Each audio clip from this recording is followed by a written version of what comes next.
আরেকটি গুরুত্বপূর্ণ হাদিস, কলা রাসূলুল্লাহ সাল্লাল্লাহু আলাইহি ওয়াসাল্লাম বলেন, তোমরা ঘুমানোর আগে সূরা মুলক পাঠ করে ঘুমাবে। সূরা মুলক তোমাদেরকে কবরের আযাব থেকে আশ্রয় করে নিবে ও কবরের আযাব থেকে তোমাদেরকে মুক্তি পেয়ে দিবে। সাহাবী ওসমান রাদিয়াল্লাহু আনহু যখন ওনার সামনে জান্নাত ও জাহান্নামের আলোচনা হতো, উনি কান্না করতেন না। অথচ উনি যখন কোনো কবরস্থানের সামন দিয়ে হেঁটে যেতেন বা ওনার সামনে কবরস্থান পড়ে যেত, তখন উনি কবরস্থানকে দেখে ওনার চোখের জলে দাড়ি মোবারক ভিজে যেতেন।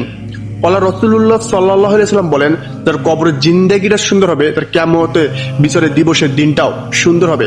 রাসূল সাল্লাল্লাহু আলাইহি ওয়াসাল্লাম বলেন, যে ব্যক্তি প্রতি রাতে ঘুমানোর সময় মৃত্যুর আগ পর্যন্ত ইমানের সাথে বিশ্বাসের সাথে সূরা মুলক পাঠ করে ঘুমাবে, কিয়ামতের মাঠে ওই পাঠকারী বান্দার জন্য সূরা মুলক আল্লাহর কাছে আবেদন করবে, হে আল্লাহ, ওই পাঠকারী বান্দাকে আপনি ক্ষমা করে দেন ও ওনাকে জান্নাতে প্রবেশ করান।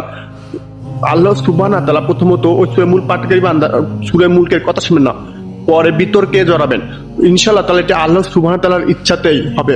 শেষমেশ ওই পাঠকারী বান্দাকে আল্লাহ সুবহানাহু ওয়া তাআলা জান্নাতে প্রবেশ করাবেন এবং কি সূরা মুলক ওই পাঠকারী বান্দাকে কবরের আযাব থেকে আশ্রয় পাওয়াবেন ও মুক্তি করে দেবেন। সূরা মুলক 30টি মাত্র আয়াত। আমরা নিজেরাও আমল করব ও অন্যকেও আমল করার জন্য উৎসাহিত করব।